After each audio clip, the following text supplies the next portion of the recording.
is not only a host of TV programs, he's also an actor, a certified actor. He graduated from the National Acting School in Warsaw. So we're welcoming you to the Catholic University of Lublin. And therefore I'm giving the floor to you, and I welcome all of the guests, all the panelists to take their seats.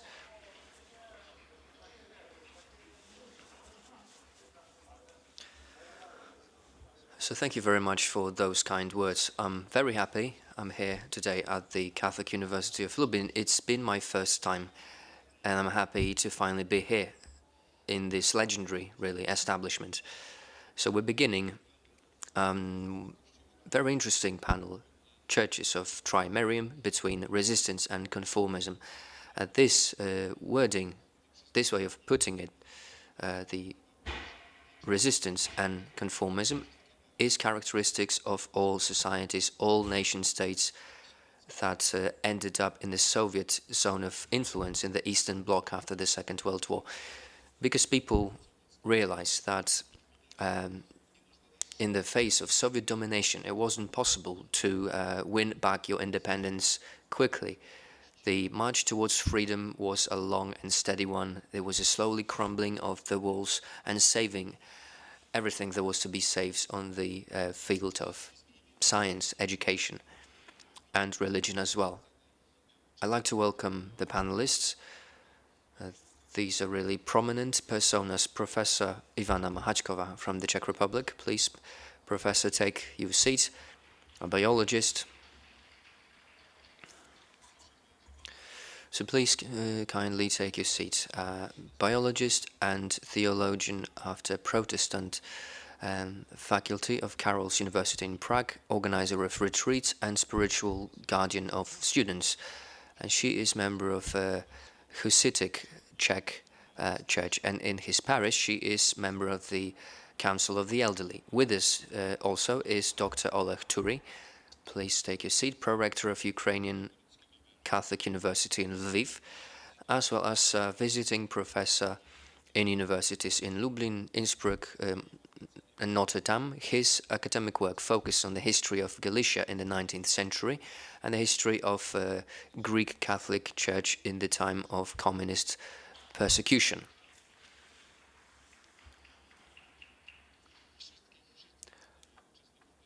All of the panelists would like to welcome very cordially. With us is Dr. Andrzej Grajewski, historian, editor of Gość Niedzielny, Sunday Guest, weekly, author of various publications, Russian Special Forces 1991 and 1998, the Complex of Judah, Wounded Church, Christians in Central Eastern Europe, Between Resistance and Collaboration, which incidentally is very similar to the title of our panel, Difficult Reconciliation, Polish-Czech Relationships, as well as numerous documents on the pontificate of John Paul II. And with us also is Professor Mieczysław Ryba, PhD, the head of the, a round of applause, well-deserved, very welcome, the head of the History of Political Systems of the 20th Century, Department of the History Faculty of the Catholic University of Lublin, research lecturer at the University in Toruń, an editor of Trwam TV and Radio Maria, our journal, and myśl.pl, the head of the Catholic Intelligence Association and member of the Institute of National Remembrance. To start with, Dr. Andrzej Grajewski, let's begin with building a background, giving a background of the situation Trimerium churches found themselves in after the Second World War. Tell us about the diversity of the situation. Tell me about the similarities, differences of experiences in the 12 states of the region. As I understand, 10 minutes, around 10 minutes. So please stick to the time allocated. This is going to be a very difficult task because the region now spans 12 nation states with their own histories, their own demographic structures, and their own leading denominations of Christianity, but there was one common denominator for the history of this part of Europe in the second part of the 20th century, namely the experience of communism is what bound us together. The experience of communism that we lived through, that we see the aftermath of in the spiritual realm. We could show the connections still, as well as the material plane. I would even go as far as to say that this area, this geographical territory, didn't really face such big changes from the times of the 15th century when Islam entered those territories and overtook big parts of the land. The land that we're discussing, the modern-day 12th Trimerim state. But the difference was that Islam was more tolerant of various religions. You could pay tribute and then live peacefully and profess or practice any religion you wanted. Communists were not as lenient in this respect. The Yalta and Tehran treaties decided the East Central Europe countries and the Balkans became part of the Soviet Empire. So, to begin our discussions, we should pose first a question: what this empire brought with it? What were the plans of religious policy of Stalin, of Moscow, towards areas that were incorporated directly into the Soviet Union? And here I'm talking about Lithuania, Latvia, Estonia, Baltic states, as well as the satellite states, such as Poland. The Western Ukraine, Western Belarus, Poland, as part of Soviet Empire. Also Moldova was one of those states, as well as countries which were not part of the Soviet Union per se, that were the so-called Commonwealth of Socialist Nations. And that's noteworthy. Stalin, by building a particular idea of a religious policy from 1933, gave up something that had been a priority before. In the interwar period, the Bolshevik Party of the Soviet Union wanted to eliminate religion completely. This was the program of the first 5 years, the second 5 years of eliminating churches physically, destroying churches, making them into warehouses. But the goal of the Bolshevik Party was to bring about an atheist secular state or nation. And of course, the country that suffered the most quantitatively, the Russian Eastern Orthodox Church, suffered the most, a symbol of martyrdom, ecumenical symbol, because not just Eastern Orthodox, but also the Jews, Catholics, other Christian denominations, was the NKWD place where in the times of the Great Terror of 39, few thousand people were shot, including clergy of all denominations. And this repressive model was abandoned for the times of the war, at least for two reasons. Stalin decided not to, because he saw that the Russian Eastern Orthodox Church could be loyal to the state, because the Metropolitan Bishop Alexei, and then the first Patriarch of Moscow later on, Alexei, called for the defense of the motherland. The religious policy at that time was liquidated. Stalin was, he liquidated the union of godless persons. Atheistic propaganda was put to a halt, all for the purpose of building a unity in terms of ideals or ideology to fight the enemy more effectively. Secondly, the freeing of occupied lands occupied by German, Italian and Romanian Hungarian military before the Second World War. Well, at those territories there was religious freedom. Eastern Orthodox churches, Catholic churches were open. Local administration was playing a game with the populations of the lands that had been taken over. In Belarus, there is also the process of change. There is no religious persecution.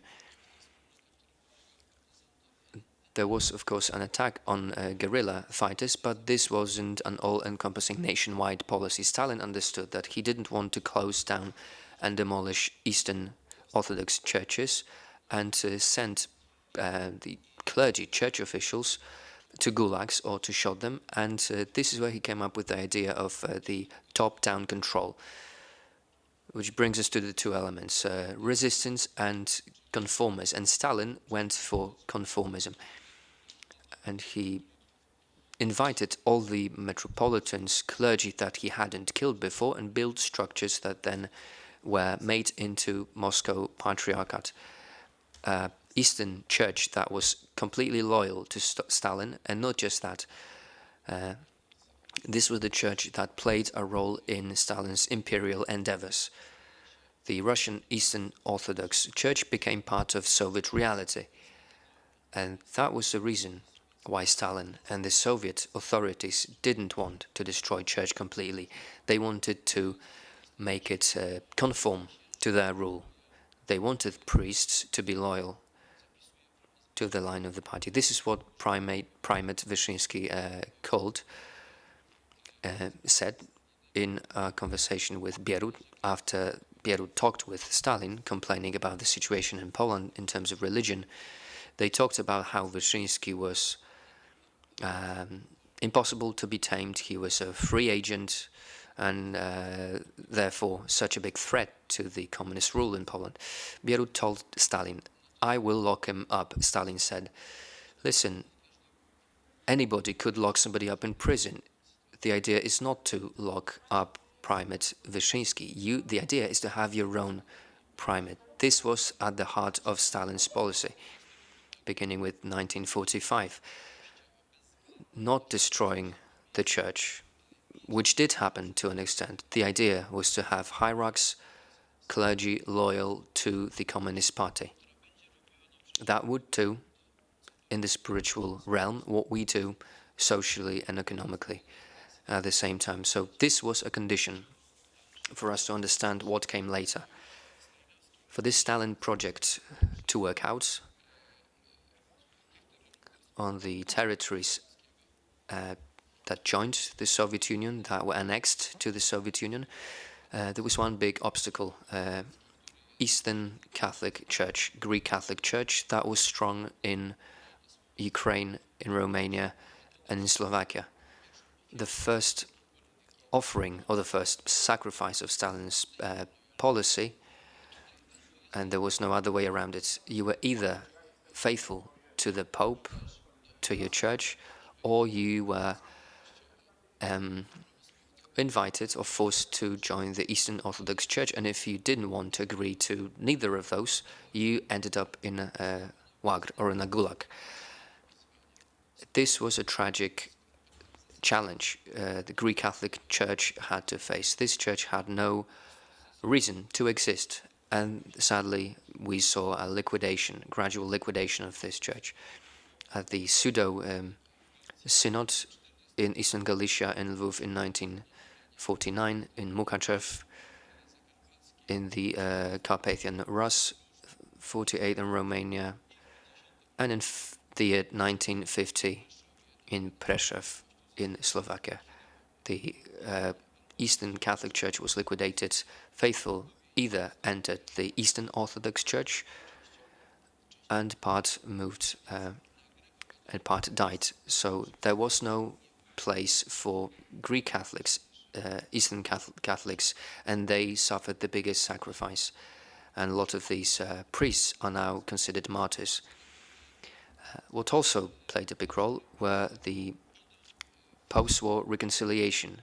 First repressions targeted the church affiliated with the government somehow. So they tried to find compromise with the government during the occupation, and representing local forces, they agreed to be loyal to the occupying regime in fight against the Third Reich. We have an example from Slovakia where Father Tiso was tried.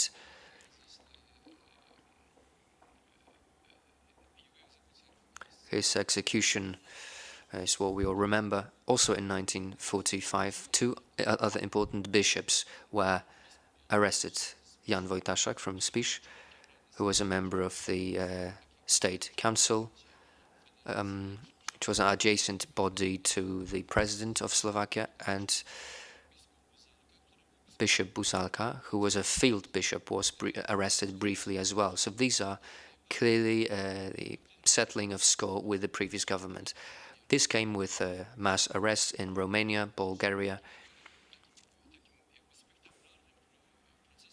and a spectacular settling of scores, which was a process of Stepinac, Zagreb Metropolitan Bishop, who was sentenced in 1946.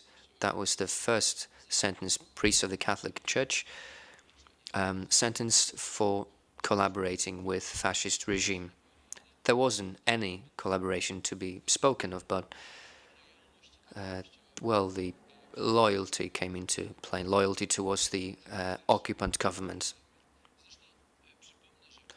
Let me remind you, the first Polish bishop who was tried and sentenced was Gdańsk Bishop Karmalias Pleth, was also settling of the score from before the war. That's the first stage, 1946. Until that time, the scores were settled, and then there was a more peaceful time. Communists had bigger fish to fry, bigger problems to solve, fighting the guerrilla opposition and the legal opposition. Communists wanted to combat or defeat these two enemies before they fought against the church. So in meetings in Szklarska Poręba, Andrzej Żdanov, when the information bureau was established, this was the next phase of coordinating operations with the communists. Andrzej Żdanov gave a presentation where he called for intensifying repressions against Catholic Church on the Polish territory, and the effects of that we were to see in the years to come. The first signal being the arresting of Hungarian Bishop Mincenkian, but the real manifest of these repressions was the 1950 in the entire Eastern Bloc, and it isn't recognized too well by the historians why in 1950 there were mass trials, court trials against priests in Czech Republic, in Slovakia, in Hungary, in Romania, and Bulgaria, all at the same time. That the church was under control of the communist governments. It was then, the control was even tightened by the communists, which was exactly what Andrzej Żdanov had forecast. We tackle the hierarchies, then local priests. We create collaborants, priests who are double agents, who are supposed to help them. So this harkens back to an experience Bolsheviks had with Eastern Orthodox Church when they were attacking them. Patriarch Tikhon, who defended the independence of Eastern Orthodox Church, they created the movement of the living Eastern Orthodox Church. These were priests who were for communism. So 1950s in the Eastern Bloc was based on the Eastern model. Communists wanted to sever the head of the church. They created their own movements, and communists appointed their own vicars and various officials within the church. And so this was the most bloody phase, 1950, 1952, and court trial of Bulgarian Catholics that we should know more about, and executing 5 of them, including Bishop Eugeniusz Bosilkov in November 1950. This is the only known case of a bishop who was executed legally after being tried. So the most bloody phase was not 1940s, this was 1950, 1952, and this is where Primate Wyszyński comes into play. My time's running out, we may come back to that in the further discussion. He was sensing what was coming in 1950 when the black clouds started amassing, looming over Eastern Bloc. He signed a deal with communists, and this deal, a very debatable deal as to its effectiveness, very contentious one, postponed the time of the biggest repressions, which in Poland starts in 1952. On a final note, 1956, an important year for the Catholic Church in Poland, doesn't have any bearing on the rest of the land. Ecclesiastical policy doesn't change. Bishops appointed to their offices were just sitting there and waiting for the better times of the 1960s. All of this leads us to think about creating a field of comparative studies of details that escape us. Thank you. Thank you very much for this talk.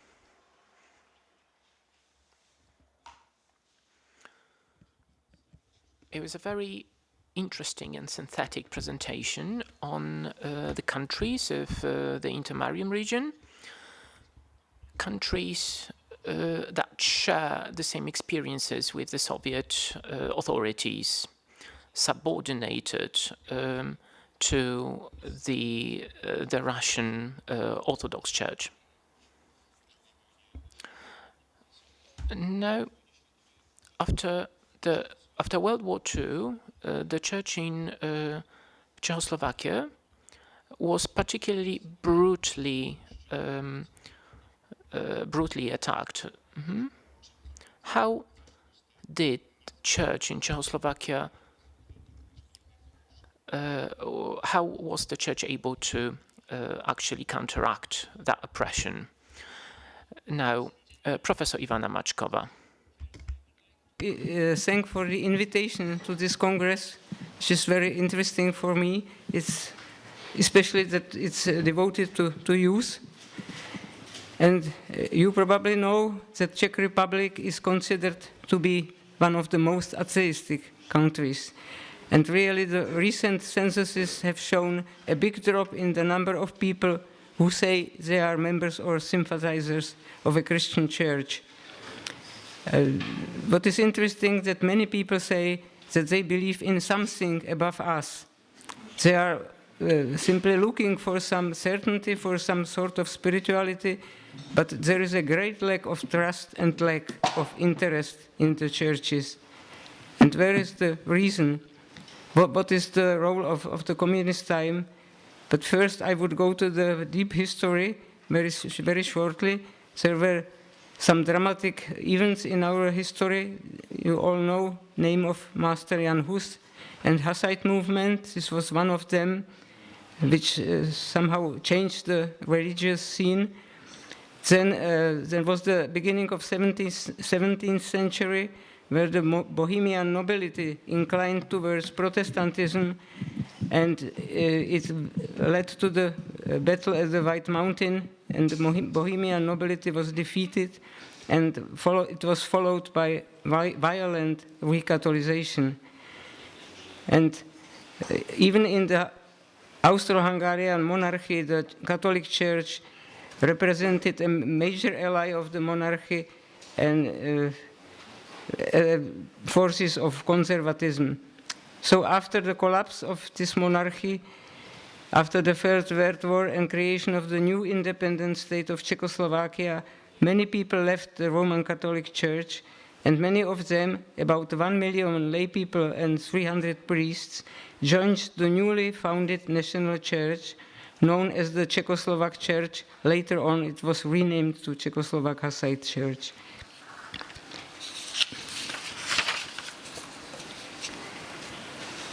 The first event which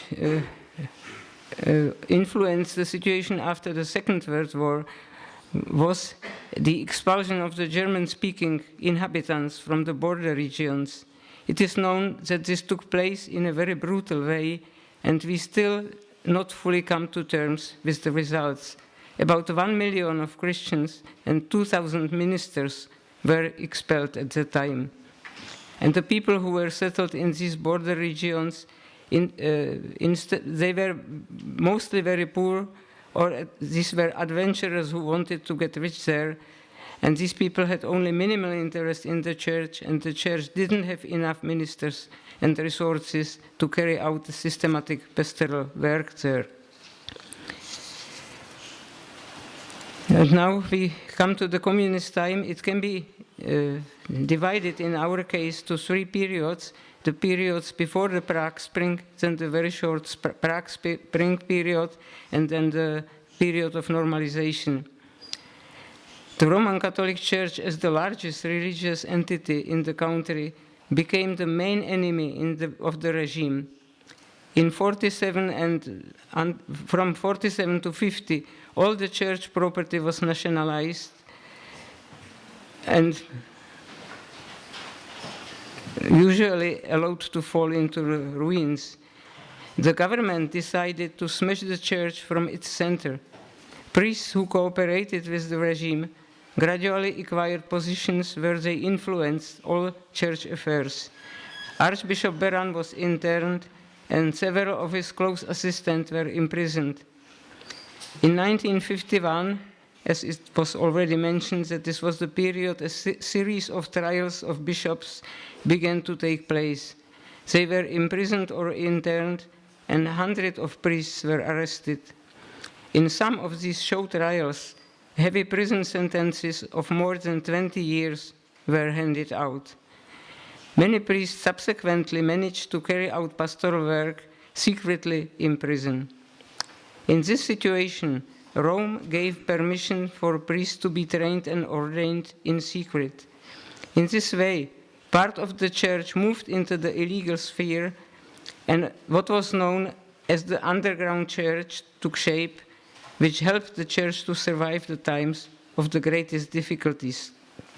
Many activities were carried out in secret, training and educating priests and lay people, ordinations, the printing and distribution of various publications, and the celebration of masses. The religious orders were also hard hit by harsh restrictive measures. In 1950, more than 2,000 monks and brothers were deported during a single night, and these were soon followed by 10,000 nuns and sisters, and most of them then had to take normal jobs in the civil society. In 1949, an organization of collaborating priests known as Catholic Action was established within the church, and from 50 onwards, priests had to apply for state permission to carry out clerical activities and had to swear allegiance to the state. The results of all this was a church with no bishops, not enough priests, strictly controlled by secret police, the state administration, and the collaborating clergy. From the year 56 onwards, the terror began to diminish, and slowly it went to the years of late 60s, which were much more open, and the church was able to work a little bit.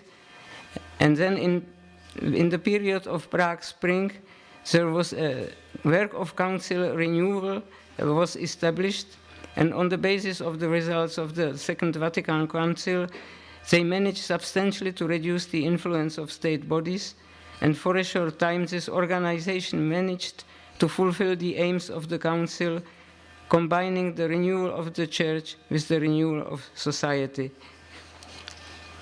But it was a short period, followed by the 20 years of so-called normalization, and this period put end to these remarkable activities. It meant the complete repudiation of the ideals of the Prague Spring, liquidation of all independent institutions, and total control of everything that happened by the state authorities and secret police. Particular pressure was again exerted on the Church, especially on Catholic Church. As early in 1969, collaborating priests started to establish a new organization of collaborating Catholic clergy called Pacem in Terris, and similar organization existed in Protestant churches.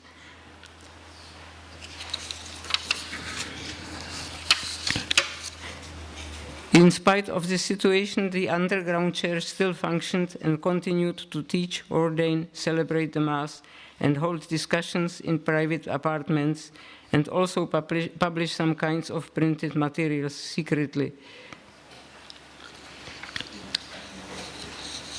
Then in the 80s, again the pressure on the churches started to go down, and the church became one of the forces of opposition.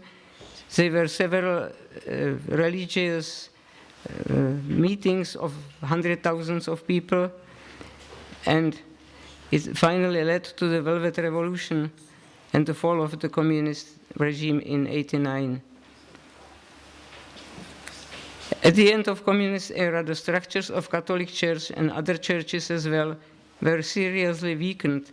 The churches had lost 40 years, during which no development or major changes had taken place, and they had been concerned only with survival. The general lack of trust and lack of affection for the churches was now accentuated by collaboration with the communist regime by many priests and bishops. This brings us to the present day, because we still have some clergy and bishops in the churches who collaborated with the communist secret police and who have never publicly admitted their collaboration or repented of it.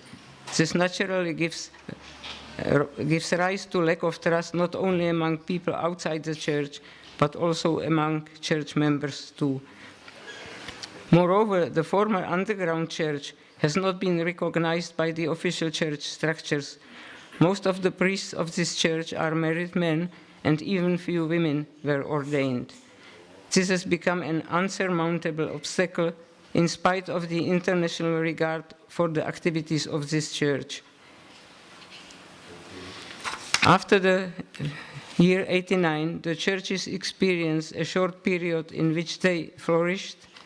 During the course of decade of spiritual renewal, St. Agnes and St. Zdislava were canonized, and Pope John Paul II visited Prague.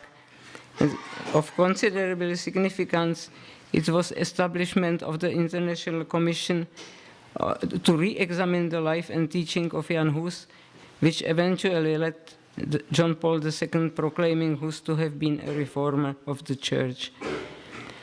But the church somehow was not able to use this situation and started to fight for so-called restitution. That means to get back all the property which was taken away of him.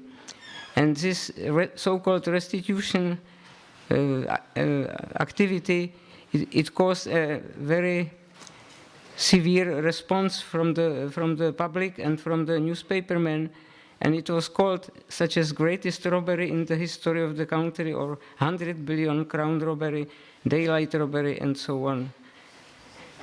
But in consequence, all the property was either given back to the churches, or where it was not possible, then money paid for it. But the church lost a lot of sympathizers and members in this period. The question is to what extent the communist time still has influence of our church, mainly on the Catholic Church, but also on the other churches, that means on Hussite Church and Evangelic Church. And I still have the impression that the church is somehow too much coupled with the state. It's afraid of the freedom, it's afraid to be open, it's very legalistic, and this leads to the situation that the active Christians live in small communities like neocatechumenate or focolare and so on, not in the classical parishes. So this is the situation now. In the Hussite church it's similar. Unfortunately, the most free church is the evangelic church. But even in these two churches where there is quite big freedom and the lay people have a lot of to say, even women are pastors and so on, even in these churches the people leave the churches. And because it sounds very sad, I would like to finish with the words of Father Josef Zvěřina, who was one of the leading opposing leaders of the church opposition. Our strength is small, and yet it is great. Already once before, God was born in the stable and died on a cross, and yet weapons proved to be ineffectual against him. Christianity started with the 11 frightened fishermen and a converted Pharisee, Christ's bitter enemy. Will miracles happen again? Yes, because God is with us. Thank you for attention.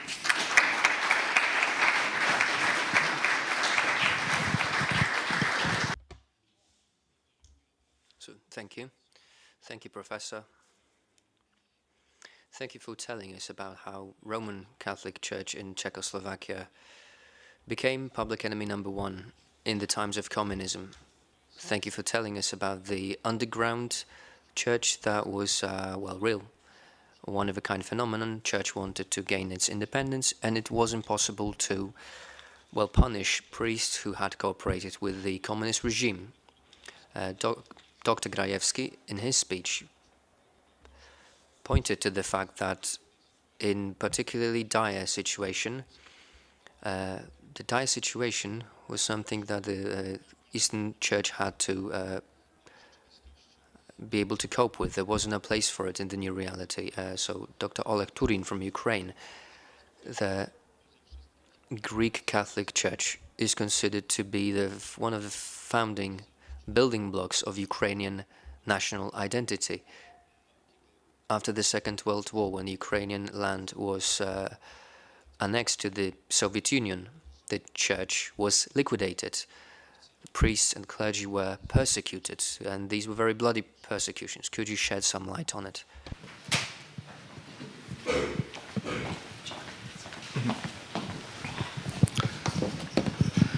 Dziękuję bardzo za przedstawienie i So, thank you for introducing me, for inviting me here, for allowing me to take part in this Congress that's been so well organized and delves into such important topics. Sorry for my Polish, it's not my first language. I never actually had any formal education in Polish. I didn't take any course, so please be compassionate to me while you listen to me. I'm ready to answer questions in Polish as well in a discussion to come.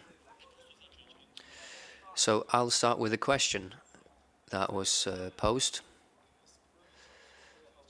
by the moderator of the panel, trying to understand why the Eastern Greek Church was persecuted to such extent. The answer to this question is within the name itself, the Ukrainian Greek Catholic Church. These were the three reasons for persecution. Soviets treated it as an enemy. For those three reasons, they were trying to destroy the church. This because it was one, Ukrainian, speaking in historical terms, from the birth and baptism of Rus, but mainly from the 19th century, when the church played a big role in shaping the Ukrainian identity. For Soviet government, Soviet authorities, this was understood as Ukrainian bourgeois nationalism, and this is how it was treated at the time. This was seen as a pursuit of independence of Ukrainians. Two, this was Catholic. Catholic meant it was affiliated with the Pope, with Rome, with other countries. And for Soviet Union, all it took was for somebody to have parents abroad or somebody visiting abroad. This meant a person's career was impossible to develop. This person was completely discredited. So church well, Catholic Church had a very big family, extended family all around the world. So this was the reason why the Eastern Catholic Church was an enemy. The biggest sin of this church in Ukraine was the fact that it was a real church. This wasn't a structure like the structures in Russia under Stalin. The Eastern Orthodox Church became part of the Soviet government in a way. It was part of the Tsar government before that, and then communist government. This wasn't independent. So in Ukraine it was different. The church was really a church, and by the sheer fact of being independent, it was a danger and a threat to the Soviet Union. To illustrate and describe the situation to you, I'll try to pose a question. What if we didn't write about or paint the picture of history of Ukraine in the 20th century? It would be painted red. There's no questions about it. Not just because of the red communist ideology, but because of the scale of the bloodshed. According to rough estimates, around 15 to 17 million people died of sudden death. We're talking about the citizens of Ukraine, and the reason for those deaths were not just wars and conflicts, but also what Dr. Grajewski mentioned, the ideological idea of building a new world where there wasn't a place for God. So purposeful persecution of religion, promoting atheism, was part of this strategy and led to bloodshed, not just in Ukraine, but also in other communist and Soviet states at the time. Building its totalitarian dominance, the communist regime could not tolerate any structures promoting alternative values. Humanitarian values, fighting religion, became part of the official ideology, especially in the 20s and 30s of the 20th century, and the regime spent no expense in fighting religion. This led to demolishing, plundering churches, deporting, displacing priests and worshippers, and total elimination of whole communities, pushing them to the underground, such as autocephalic Ukrainian church in the 20s and the 30s of the 20th century, also pushing Protestant minority to the ground. And this were the sad accomplishments of the real socialism, the accomplishments built on blood and bones of millions of victims. In this regard, a logical consequence, according to the Soviet regime, was the liquidation of Eastern Catholic Church in the Carpathian area by adopting it to Russian Eastern Orthodox Church that was in line with atheistic regime in Russia. So in Ukraine we have access to security forces documents of the Soviet Union, interviews. We know how it all played out. We know about the resources allocated to carrying out this project, and we're trying to look at the historical sources that we have access to very accurately estimate, to in a step-by-step manner process and analyze the process of liquidation of church in Ukraine. This wasn't just purposeful, methodical violence doled out against the Catholic Church in Ukraine and agony of the victims. This was also the history of being heroic and resisting against the communist regime. The spirit and the faith of those who in the end won the battle in a very uneven battle, a losing battle against the evil, the communism. That led to the reviving of the Eastern Catholic Church. So the late John Paul II's visit to Ukraine, 27 people from Ukraine were raised to martyrdom in the Catholic Church as witnesses of faith.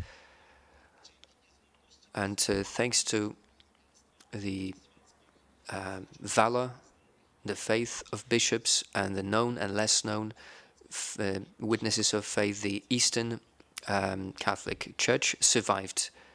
It built an underground and gave birth to a new generation of leaders and worshippers who had a hope for a better future. For half a century, Eastern Catholic Church was the biggest repressed church, but also the biggest unit of resistance against the Soviet regime in Eastern Europe, in the Eastern Bloc countries. So the history of martyrdom, sacrifice, offering mustn't be forgotten. It mustn't be neglected and put away in favor of more recent demands. It needs studies, it needs consistent reflection that is full of respect. And the goal shouldn't be purely intellectual pursuit. The goal isn't to remove the white or red bloody stains from the history of Ukraine.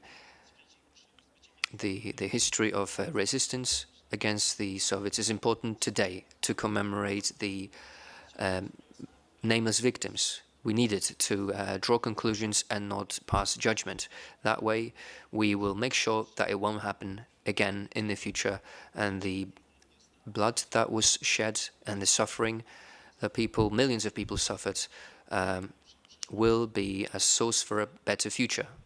For this very reason, in 1929, a historical Institute of Church History was founded by Boris Gudziak, Harvard alumni, and today a metropolitan bishop in Philadelphia in the States. He started a project called the Picture of Profiles of Fortitude, the Power of Spirit, and the idea was to collect testimonies and accounts from newly legalized Eastern Catholic Church to look at the underground activities of Eastern Catholic Church based on interviews with martyrs, interviews with the underground workers. The Greek word martyr means actually a witness. These were witnesses that were forced to be quiet, to be in the underground until the times of democratic reforms in the Soviet Union and the time when this church left the underground.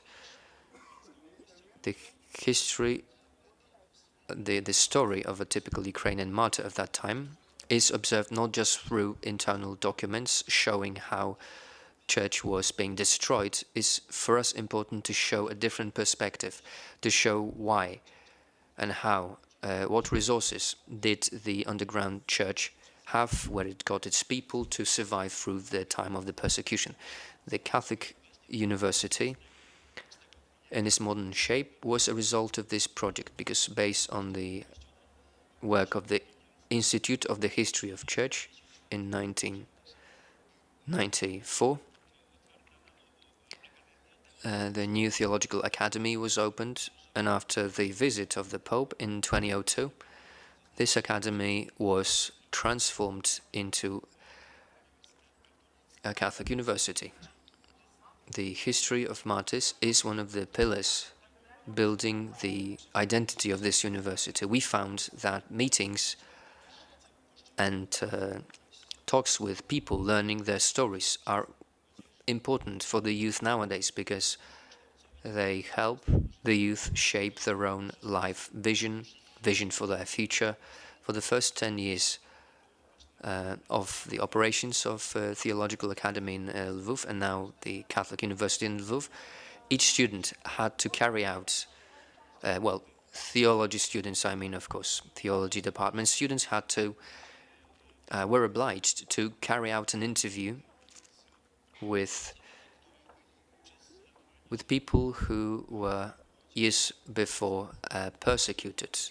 They were supposed to talk to their family members, relatives, who were there in that difficult time, trying to make the faith prevail. So the institution I run right now hosts 2,000 interviews that were transcribed and put online, hundreds of video interviews with individuals who are, well, mostly dead, no longer with us, thousands of pictures, thousands of pages of documents that used to be part of the top secret archives of the Soviet government are now available to read. So we've been cooperating very tightly with the modern day head of the archive of the security of Ukraine, where the documents are stored right now, and they made the documents available for us in the times of Yanukovych and later on, because they said that we were supposed to make copies. They were not so sure that these documents would prevail, so we did make copies. We have them available, and some copies are with us and not with them, because there they were, well, eliminated. Well, in the times of Yanukovych, part of those documents were destroyed, and some of those documents were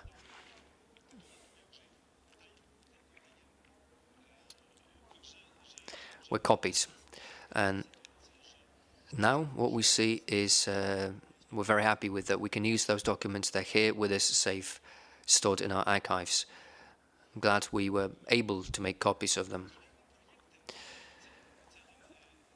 Another project whose goal is not just to collect bare facts, but to reconstruct and revive personal stories of people and their families is a paper by a former rector of our university, Father Bogdan Praha, who was born in Poland but's been in Ukraine for years. This is a paper on the Eastern Catholic religion, and we published 2 volumes, repositories of stories, members of Eastern Catholic Church, majority of whom were persecuted, together with their families. A similar biographical a book was prepared for the Lviv region, and we'll have 200 biograms, and we are now supplementing it with information on family members of these priests who were persecuted at the time, persecuted or killed. And we've also been looking into the stories of people who somehow cooperated with state authorities or who joined the Eastern Orthodox Church. But in here as well, the situation is not so clear-cut. The vast majority of those who were either forced or joined the state authorities for some reason, later on they came back to Eastern Catholic Church, to the underground. So trying to show the complexity of the situation. We want to show a nuanced picture of it. We do not want to be the judge. We're trying to understand the motivations of individuals from that time, what motivated individuals in various cases, by looking at people's stories. And the conclusions that will come from that will be clear. The system was inhumane, and in order to keep the humanity within you, well, to stay human at that time was a great feat. And as I said before, as I hinted at, researching those formerly secret documents, the files of security services, analyzing those clearly showed that church was used and harnessed to serve the communist government, as Dr. Garajewski has already mentioned today. This was the case with the Eastern Orthodox Church, that today in modern-day Russia is a ideological support for authoritarian regime and its neo-imperialist ambitions. We think that pointing to this link, to this heritage of this church from the times of the Russian Empire through Soviet times until today's Russia, is important for understanding the reasons for the aggression on Ukraine that we saw. And we're watching it live. We see it live online. We're witnessing it, and we're combating it. We're fighting against it. We're fighting for democratic values and also religious freedoms against this new Russian imperialism. So, to wrap things up, the experience of history is not just an intellectual kind of exercise. It's not just part of our profession. We understand what is at stake. We understand it's part of reality. It plays a part in reality, and we know that by building on this experience of resistance, this experience of fight against a regime, we can build our future. And we hope that this experience from history will be interesting and beneficial and applicable, not just for us in Ukraine, but also for our friends, all the people of goodwill who are supporting Ukraine, and people for whom these values matter. So I'd like to thank you on behalf of myself and Ukrainians, to all Poles,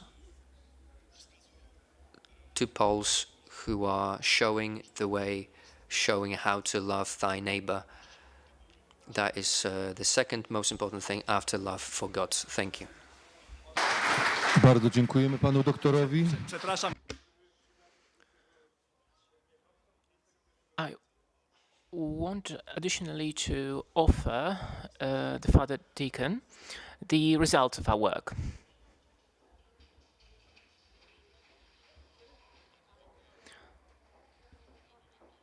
Thank you for this presentation, and we also like to thank Ukrainians, because we are fully aware of the fact that they also are fighting for us and for our values. As you have emphasized, in the Ukrainian Greek Catholic Church, the Ukrainian awareness has been born. He also pointed out that the history of that church is not only the history of oppression, but also the history of atheism, but also the history of fortitude and courage, thanks to which this church could be revived. And we should remember about that. And now I'm talking to Professor Ryba. Communists, after the war, also wanted to create a Homo Sovieticus in Poland, a man without God, without faith. And the church was always, for Poles, was always an oasis of freedom, a haven. What was the role of Primate Wyszyński and John Paul II in that very dark history of Poland? They always wanted to preserve the link between the society and the church.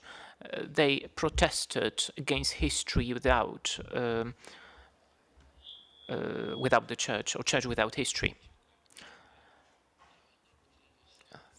Thank you. If you allow me, if it comes to Dr. Turi and his command of Polish, it's really remarkable. I'm really impressed by that.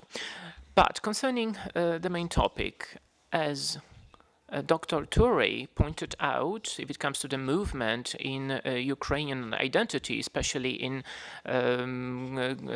western part of Ukraine, especially among the Greek Catholic community there, we could say that the Polish identity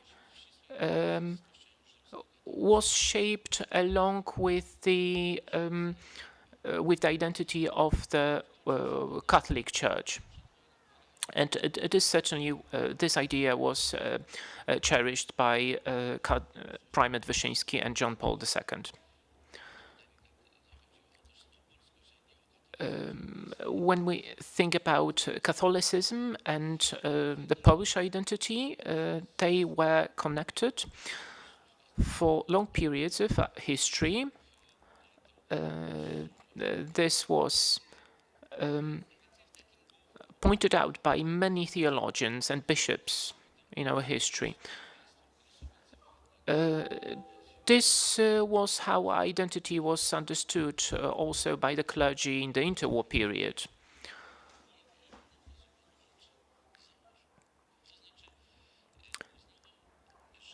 Also, the founder of the Catholic University of Lublin thought and believed that if there were certain ideological threats, and if Poland would revolutionize itself by submission to the changes seen in the Western societies, it could actually perish. So in the Soviet Russia, it's difficult to say that it was the same as the Orthodox Russia. So looking at the formation and the activity of people such as Primate Wyszyński, and of course John Paul II was the continuator of that thought. They were formed in and influenced by the popes at that time and the teaching of the church that was not in crisis. That is, it has undergone a situation of crisis already. So by the time of Pius XII, the biggest threats for Europe were diagnosed in the ideological context. So, for instance, the threats identified by Pius IX or X or Leon XIII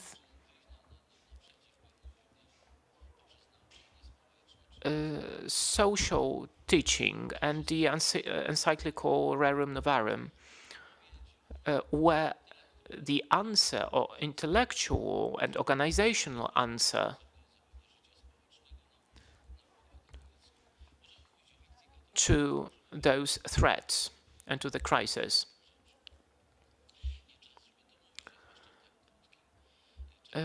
I don't have that much time to discuss all the complexity of, all the specificity of that issue. But when we explore the publications and writings by Wyszyński, we can see clearly that he understood quite well what he would need to expect from communism. As Professor Skibiński was talking about it earlier, so if the security services were afraid of a religious symbolism, looking from the point of view of theology, theology of history,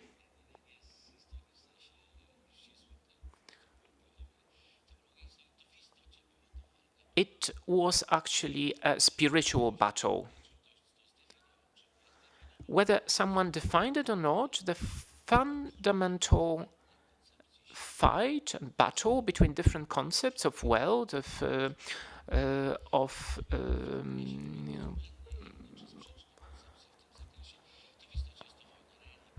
the societal functioning.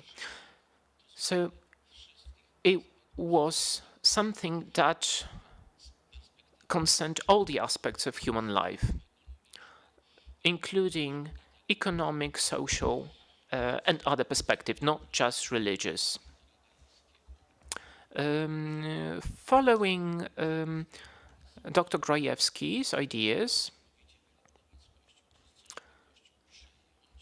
so the idea was to seize the church, not to eliminate it. But we can speak here of two aspects. The first one concerns the attempts that were done on priests in order to subordinate them to the communist will, and the other aspect concerns the theological sphere. the theology of freedom was not only attempted to be installed in Latin America, or the idea of marrying and combining the elements that could not be united at the doctrinal level.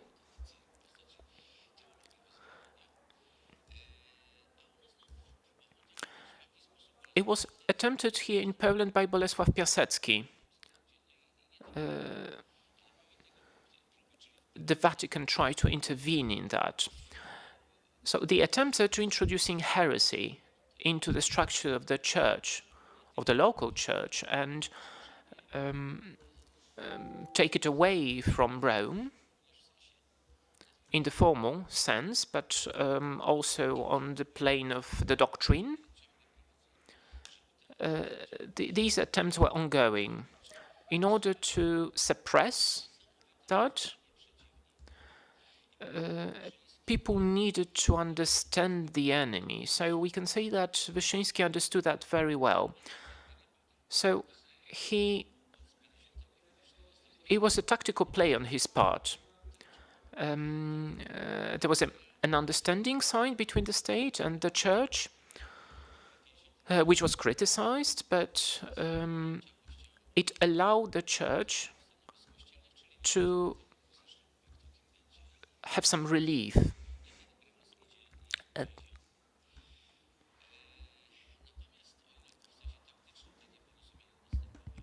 So there were tactical attempts at making such arrangements between the state and the church, but there were not such arrangements at the religious, at the plane of the religion itself. Wyszyński blocked the attempts at combining Marxism with communism, which was even more dangerous than the personal issues, questions. After the death of Stalin, this led to another turn. At some point, Wyszyński tried to get rid of communism in Poland, but again, we don't want to focus on political sphere, but rather examine it from the cultural perspective. We cannot really pass on the gospel outside of culture, because we use a specific language, concepts.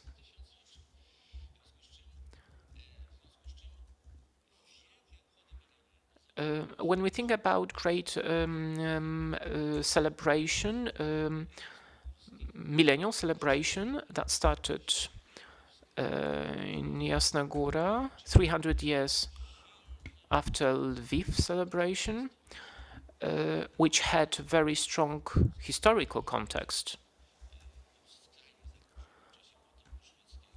Because we have to remember about the Swedish threat in the 17th century for the Polish nation. And now in the context of the 1000th anniversary of the baptism of Poland, we see the whole contribution of the church to the history of Poland. We can understand it quasi-genetically. That is, it forms the part of the Polish identity. We can see that in tradition, family traditions included. We see it in literature.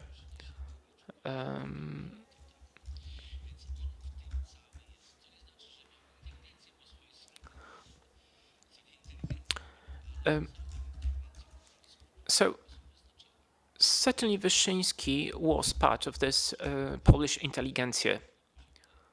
He tried at the social level to use it. We can try to analyze different aspects of that situation. And now concentrating on John Paul II and his experiences already as Pope. He said that he tried to enter the third millennium, and he started with the impact of that on the future history of Poland. So previously we were talking about pilgrimages, and now in the historical context, the solidarity that entered the stage. How did the program of solidarity, the intuitions, inspirations, manifestations sometimes, very often they had religious basis. What was the direction of those inspirations? So it tried to introduce an alternative vision of both economical and social vision of life. In the context of Wyszyński's teaching, including also John Paul II's teaching, it was not a coincidence that John Paul II emphasized this social teaching. He was he used the legacy of the great popes. Solidarity was different at that time, but also today is different from different workers' movements, different from socialism, different types of Marxism. It had a different vision of Europe and world. So it tried to introduce this idea of solidarity rather than the fight between the classes. This all happened in the middle of the Soviet bloc, at the center of the Soviet regime. What was also very strong was the context, the allusions to different lands of Europe, also to the teaching of Saints Kirill and Methode. This continued also after the fall of communism.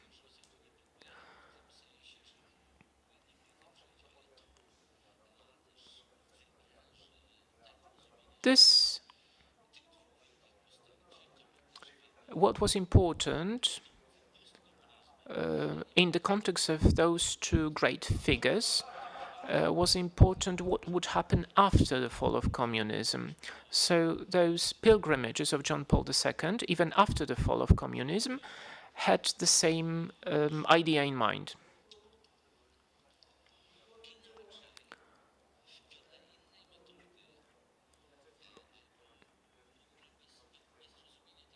Without understanding the complexity of that, other processes were happening in Western Europe. From our today's perspective, the local churches at that time, almost everywhere, lost.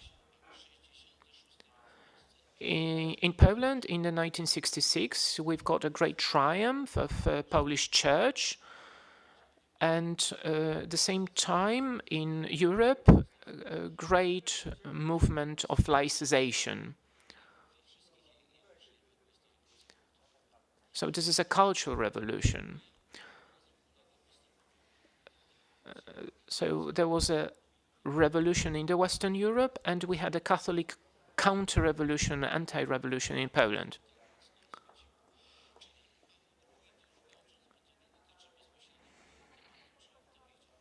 Did John Paul II see that coming? Yes, he did.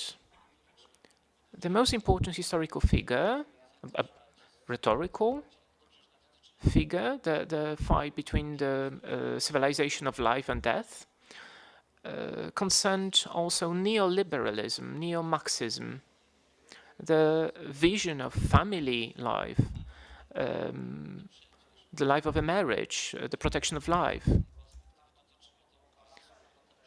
It concerned the crisis of the vision of the human life. Thank you very much for your attention. So thank you, Professor. I'm looking at the time. We've got around 15 minutes to go. So I'd like to ask you for very brief follow-up statements. Dr. Grajewski, please take the microphone. Professor has just now talked about the fundamental spiritual battle playing out on different levels between communism and the church. And to summarize,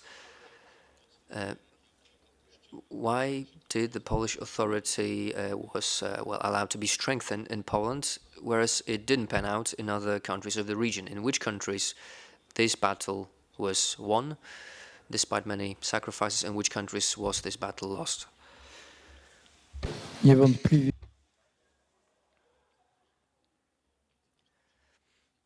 So an important contributing factor to the battle was the personality of the leaders. Neighboring countries had their own martyrs, heroes. Primate Baron, Primate Vincente were prime examples. There were countless martyrs. We could keep naming them, but what was unusual about Primate Wyszyński was that he was able to find a golden mean, a kind of sweet spot where we could come back. And he knew where came a point to give a testimony from his own life. I don't know on a different religious leader who was as well prepared to confront communism as Wyszyński, who devoted his academic career, he sacrificed his academic career to fight communism. He was an advocate of radical social reform. Let me remind you of this. When he taught at Włocławek in the seminar, he had retreats for landowners, and he said, you need to agree to this land reform, but because if you don't, they will take away your land and put you to shame, humiliate you. And as a result, they reported on him to a bishop, and he then couldn't teach social sciences. We couldn't teach about social issues anymore. Wyszyński didn't really protest when the goods of the idle hand was introduced. The church fund was a direct result of this reform. And this was a reform that took a lot of land from the clergy. So Wyszyński didn't really make it into a big deal when bishops came to him. He said that the parish priest should deal with their own interests and not with the local land. Material goods were not important to him. Primate Vincente fought with his government in his country. Primate Wyszyński knew how to prioritize. Professor Ryba astutely pointed out the millennium events and celebrations. John Paul II repeated it about Poland. How to revive religious belief in Lithuania? You have to commemorate the Lithuanian baptism. And the public demonstrations in Czech Republic, Velehrad, the anniversary of Cyril and Methodi's death, hundreds of young people from Czechoslovakia coming and celebrating this anniversary of those deaths. Cyril, Methody names are shouted, and these people say, Svaty Cyril, Svaty Methody. And this is fighting for sacrum in one's life, this very moment. And we can go further. The 900th anniversary of Christianization of Latvia, a replica of ideas of Wyszyński, for John Paul II papacy. And there are plenty more tracks, examples of it. And also specificity of Polish society plays a part, and the Catholic religion in Poland, well, the Catholic Church wasn't affected negatively as much as two things: abortion acts that it led to a lot of Catholics reaching compromise, and this issue of abortion moved people away from church, and also the dealings between Casaroli with Hungarian government. It's a topic for a separate session, of course, but Primate Wyszyński, how did he defend Poland from the foreign policy of Vatican? Well, that's a big topic to cover, a lot of ground to cover. The role of a spiritual leader is not to be understated. Professor, you said that Czech Republic is one of the most secular countries in Europe now, one of the most lay countries now, atheistic nations in the world even. To summarize our meeting, is it because of the communism, or is it because more historical issues like bloody counter-reformation, Hussitism, or the alliance of Habsburg rule with the church? What was it? I think it's difficult to tell if it's. Yeah, there is definitely some effect of the history of the Reformation and this recatholization and. Yeah, can we open the mic? Yeah. No, it's okay, but closer to your mouth. Is it better? It's okay. Yeah. Yeah. So. The Hussite movement was heavily misused by communists. It was absolutely deprived of the religion. It was represented as a social revolution and so on. So this also affected. This is step by step. You spoke about the religious identity of Poland and other countries. The religious identity of the Czech people, it is, of course, Christianity, but it's not so strong as in the other countries. And of course, the communists then, at the year 50, it was still already at the beginning of the terror, communistic. There was 9 million of believing people in the country, and now it's less than 1 million. So this is definitely partly effect of the communist terror, but I think that still behind it, it's the history. On the other hand, what colleague has said, that the Belehrad and such big gathering of the Catholics, 100,000, it shows that still it is somehow in the people. Mm-hmm. But as I have told, the church is now. It's not enough open to the new things. It's really very legalistic, and unless it starts to be open, it will lose people further on. But it's a theme for another discussion. Dr. Oleg Turi, jak wysoka... Dr. Oleg Turi, what's the position of religion in Ukraine now? And how big is the role religion plays in defending the identity of Ukrainians that is far away from Russian ideas? In the times of war, we are not conducting any sociological studies. My response will be based on the data from before the outbreak of the war. It's a God's miracle that after so much persecution, oppression in Ukraine in the times of, post-communist times, before war had broken out, majority of citizens declare as practicing worshippers. 70% of the population claim they are worshippers, believers. They say they believe in God and they are part of a religion. But it's not just that. Ukraine is different from Russia. among other things, because the desecularization, coming back to faith, wasn't imposed from the top. It wasn't imposed by the government, like in Russia, where the Eastern Orthodox Church replaced the Communist Party in a way, in terms of an ideological authority. In Ukraine, because we don't have any official religion that could be dominating and shaping the narrative,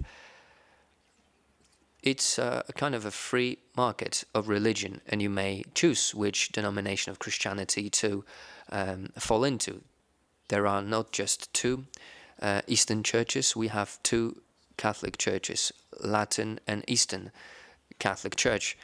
And in Ukraine, neo-Protestant communities such as Baptists also are quite big. And all of that, this melting pot, creates a competition between religions and also exchange of experiences between different denominations. And it's characteristic of Ukraine, and it allows and teaches all denominations to think about the social impact of church.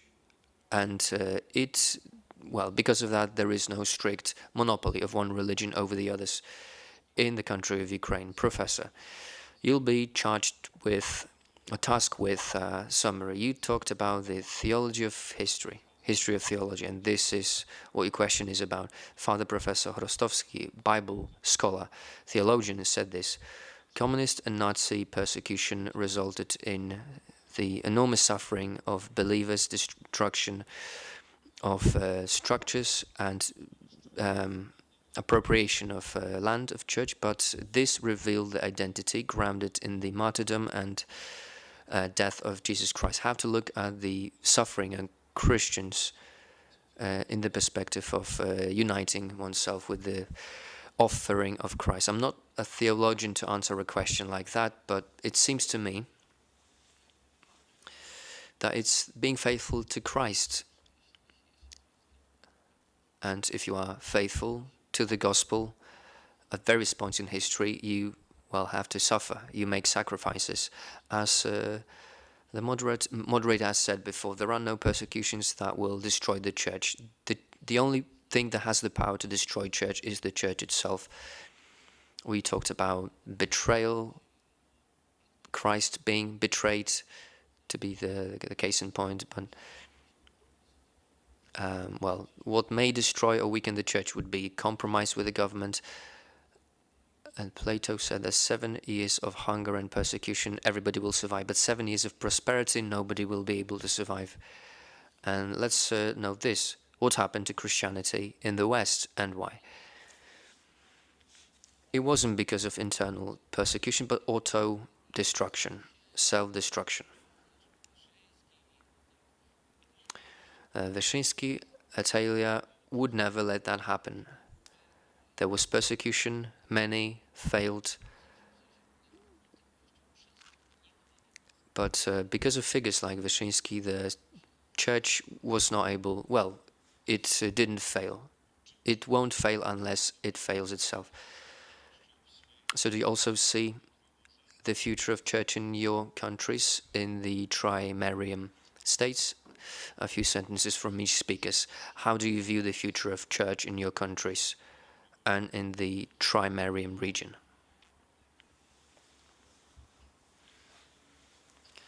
What could you tell us how you see the future of your church and churches in the Three Seas region? Never can fail. So I have finished the talk with the saying that God is with us. So I believe that the church will find a way how to address the people in a new way, and that the Christianity will change, but it will survive. Panowie doktorzy? No, chyba krótko mówiąc. So we can see now what is the role of faith in this fight against the Russian aggression. And I'm emphasizing this idea of faith because the church can have future if it emphasizes this authentic faith. So when the church becomes part of this idea, if it becomes part of the regime. So if it comes to the whole territory of Intermarium, 3Cs region, we can see some fractures, and we can see an omen of collapse. But at the same time, we also see some initiatives aimed at rebuilding the church. So seeing both two trends, we see that the element of crisis changes the shape of the world. We can notice new challenges. We need new witnesses. And the last word about Ukraine. A month ago, I was in Ukraine. I was there with some aid in Zaporozhye. We stopped at Michowo, and there were some injured, but not seriously injured. The losses that the Ukrainian side experiences each day are really immense. So this is the whole sea of Ukrainian blood. I can see it I can read it in newspapers that they only managed to capture just 100 meters of the territory, but of course it is always connected with great sacrifice. I will pray for those people. I've seen a man praying so fiercely that I have never seen before in my life. And I think this is a good, the good conclusion for our discussion. This was very inspiring and let us think about posing dozens of other questions, but we will continue it in the following days and but also in months. Thank you very much. I would like to thank Grzegorz Misztal for moderating this panel. He tried to connect the heaven with the earth. Thank you to all the panelists, Professor. Experience of the Czech Church. Thank you very much, and well, please do not hesitate to profit our lunch. Thank you very much.